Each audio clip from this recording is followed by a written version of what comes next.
Hello everyone and welcome.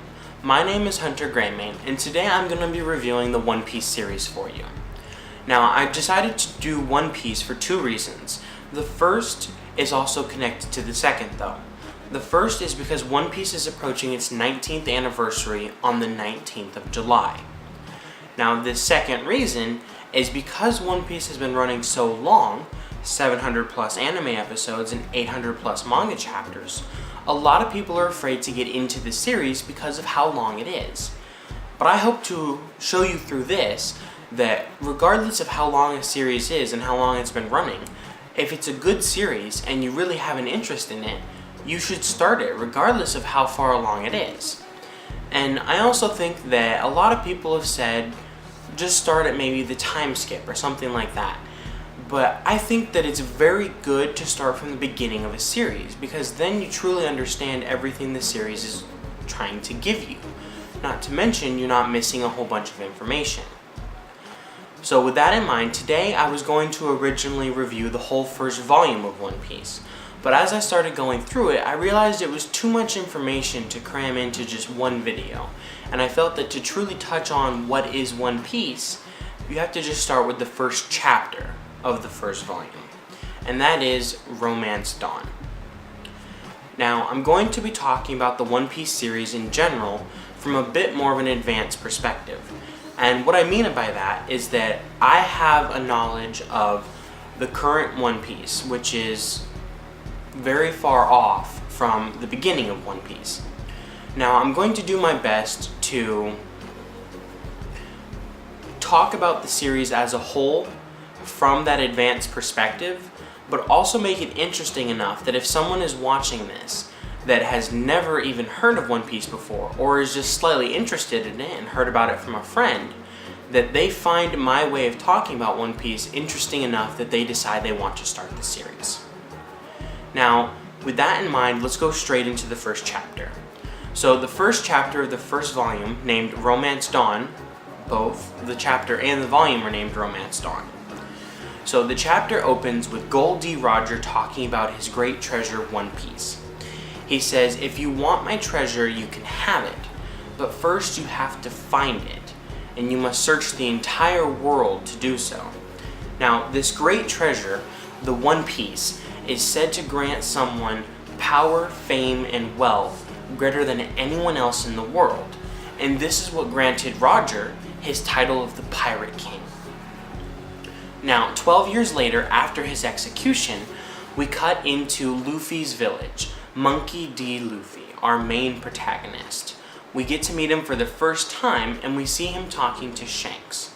Now, Luffy is trying to convince Shanks to take him on a grand adventure to show him what a pirate's life is truly like, because Luffy aspires to be just like Shanks and become a pirate. Now, Shanks tells Luffy that he's too young and he's not ready yet for a pirate's life. So because of this, Luffy tries to show Shanks his bravery by cutting himself under the eye with a knife. Now, this of course backfires on Luffy, and he eventually ends up with a scar on his face that's with him for the remainder of his life. But in the process of trying to show Shanks his bravery, Shanks acknowledges that Luffy has potential to be a pirate, even if he won't tell Luffy that. Now, as we go through the chapter, some key things to talk about are Luffy, right after some mountain bandits come in, led by the bandit leader, Higuma, talk about how pirates are inferior to mountain bandits. Now, Luffy, of course, doesn't believe this because he wants to be just like Shanks and become a great pirate. But while everyone is distracted by the bandits, we see on a page of the manga that Luffy is eating the devil fruit, the Gomu Gomu no Mi. Now, this is going to be very important later on, what devil fruits are, because they help create the entirety of the universe of One Piece. So, as we see Luffy eating this fruit, and Shanks is responding to the bandit came into the bar looking for 10 bottles of sake.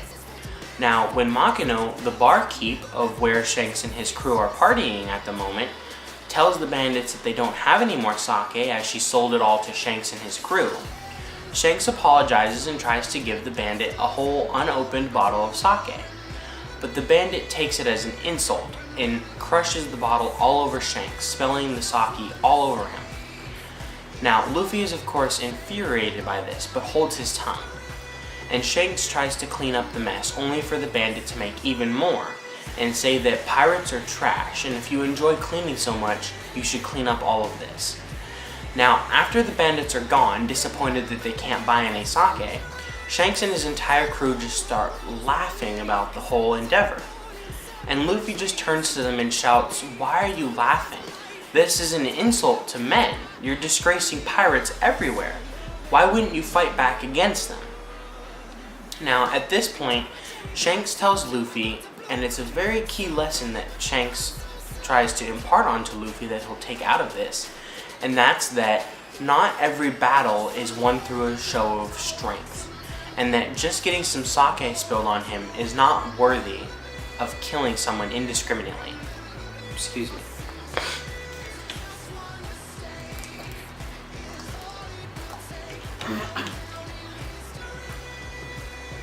So, as Luffy is disappointed what Shanks has to say, he tries to walk away only for Shanks to grab his arm. But as Luffy walks, his arm keeps stretching. And this is where Shanks formally introduces us to what devil fruits are. Now, he tells Luffy that the fruit he ate was the Gomu Gomu no Mi, or the Gum Gum fruit, which turns Luffy into a rubber man, meaning his entire body is made out of rubber. But the side effect of gaining this great power is that he'll never again be able to swim. So Luffy is of course freaked out by this. What do you mean I can't swim? So as they're going over this and Shanks and Luffy are bantering back and forth about why he ate the fruit, we later learn that Shanks is going on another one of his voyages, one of the few ones before he's about to leave Luffy's village. Now, in the process of while Shanks is gone and Luffy is learning about his devil fruit on his own, the mountain bandits from before come back to the bar again. Now, when Shanks isn't there, but Luffy still is, the bandits come in and start drinking and laughing. But as they're doing so, they insult Shanks. And of course, Luffy won't take that because that's his role model. So as Luffy tries to defend Shanks, he angers the bandit, and so they all start to take him out of the bar and beat him up for insulting them. Now, we cut over, and you see that the bandits are impressed that Luffy's not taking any damage because of his strange ability that was granted to him by the Gomu Gomu no Mi. Now, in the process of when all this is going down, Makino was in the bar with them as well and ran off to get the mayor, because the mayor came and tried to reason with the bandits and said, "Please spare the boy's life. We'll even pay you if we need to." Now, the bandit says that normally that's how the world would work. The weak pay the strong to survive. But he says that in this case it doesn't matter because Luffy made him angry by attacking him and insulting him, so he's going to kill him instead. Now, it's at this point when the bandit is about to kill Luffy that Shanks makes an appearance again. And Shanks says, "There was no one to greet us at the harbor. I thought something was going on." So now, with Shanks and his whole crew there, we get another battle between the pirates and the bandits. But this time, it's not as verbal. Because at first, the bandits start talking, and they say, "What can you cowards do? You're nothing. You get stuff spilled on you and you don't even complain about it." Now, at this point, we get the first great speech from Shanks that really shows you the magnitude of One Piece. And that is, he says, "You can spill sake on me, you can throw food at me, you can even spit on me, and I'll laugh it off. But if you ever, for any reason at all, good or not, try and harm someone that I consider my friend, I will have no mercy for you, and I will kill you without a second thought." Now, of course, Higuma thinks this is all a load of crap, and he sends his men to attack Shanks. Now, at this point, there's one person that puts a gun to Shanks' head, and we get a second speech. And Shanks says that if you're willing to try and kill someone, you have to first be ready to put your own life on the line. Now, of course, at first the bandit is confused by this, but it doesn't last long as one of Shanks' own men shoots the very same man that was about to shoot Shanks. And this is where Shanks explains that to truly strive for dreams, And to truly be prepared to kill someone, you have to be prepared to risk your life for that. Now, of course, Gomu is freaked out at this point, and he sends all of the bandits to attack Shanks. But Shanks' right-hand man, Ben Beckman, comes in and says, "Captain, you don't even have to worry about this. I'll take care of these men myself." And at this point, we truly see how outclassed the bandits are in comparison to Shanks' crew. So just one man, Ben Beckman, defeats all the bandits without even trying, and he even taunts them about it, and says that the strength between them is so great, if they truly wanted to challenge them, they would need to bring a whole battleship to do it.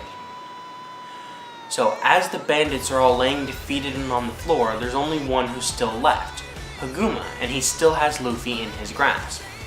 So seeing he's defeated and that he has nowhere to escape, he instead takes out a smoke bomb and throws it on the ground so that he can get away without anyone noticing him. So just after Haguma throws the smoke bomb and he starts to escape, we see that he's escaping with Luffy on a boat out to the sea. Now he thinks this is an intelligent idea because him being a mountain bandit, pirates wouldn't think to chase him out onto the water. So he then turns to Luffy and says, "I only took you as a hostage, but seeing as I won't need one, I'll just kill you now." So what he does is he kicks Luffy into the water. Now, as Luffy, having eaten a devil fruit, can't swim, starts to drown.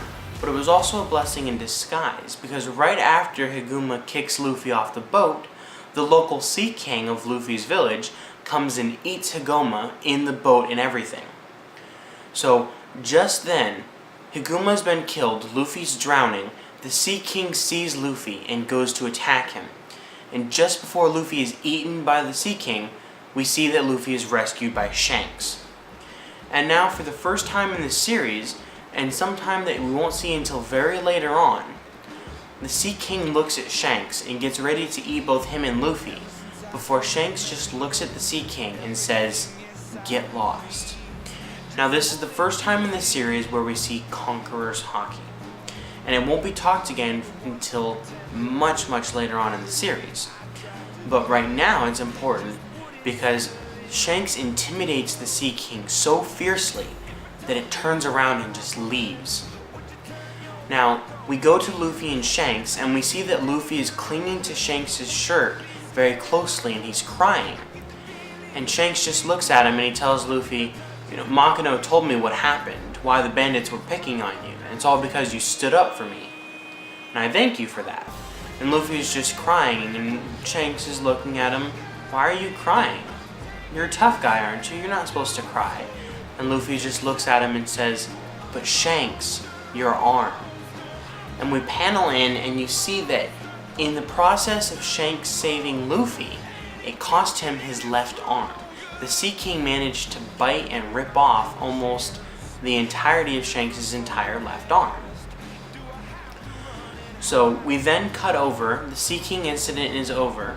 Shanks tells Luffy it's not a big deal, it's just a single arm, and he would gladly pay that price to save Luffy's life. So now, after presumably some time has passed and Shanks has been healed, we come and we see that Shanks and his crew are getting to depart for the final time. And Luffy just turns to them and says, "I'm sad you're leaving, but I'm not going to ask you to take me with you this time. I've decided to become a pirate on my own." And Shanks, back to his usual casual self, just sticks his tongue out at Luffy and says, "Well, you're not going to become a real pirate anyways. You won't beat us." So then Luffy drags up all his courage, all his determination, and he shouts at Shanks and he says, "I will become a pirate. I'll gather a crew better than yours, a ship bigger than yours, and I will gather the greatest treasure in the world, the One Piece, and I shall become the king of the pirates." Now at this point, Shanks just looks at Luffy and goes, "Really? You're going to surpass us? Well, in that case, I want you to do me a favor." And Shanks takes off his straw hat and he gives it to Luffy. And now this is the first time in the One Piece series, in my honest opinion, that you truly feel the depth with which One Piece can pull you in and makes you just feel for the characters and feel the story. You're just grabbed by the emotional property of the story. There's just no other way to describe it. It pulls you in so far, and you're so connected to these characters. And then you get the moment. Shanks tells Luffy, this is my favorite hat, and it's very important to me, but I'm going to give it to you. And once you're an excellent pirate, I want you to come out on the sea and find us, and return this hat to me once you're an excellent pirate. And with that said, in their final parting words, Shanks leaves, and Luffy is left alone only with a promise to become a great pirate and return his hat to Shanks one day. So we then cut over to the very final part of the chapter, where 10 years have passed, and Luffy is fully grown to 17 years old. Now he's decided that at 17 it's time to set off and start his journey of becoming the Pirate King. So he's getting ready to leave the town, and everyone is there to see him off. He gets in a little dinghy and he sets off. But it can't be that easy. So the Sea King that attacked Shanks and Luffy before is once again there. Now Luffy says, I have just the attack for you. I've been perfecting it over all this time. So then we see the abilities now what Luffy's Devil Fruit can do, and he uses the very first attack of the series, and we get the Gomu Gomu no pistol. And Luffy just uses that single punch and knocks the Sea King out without even trying, truly.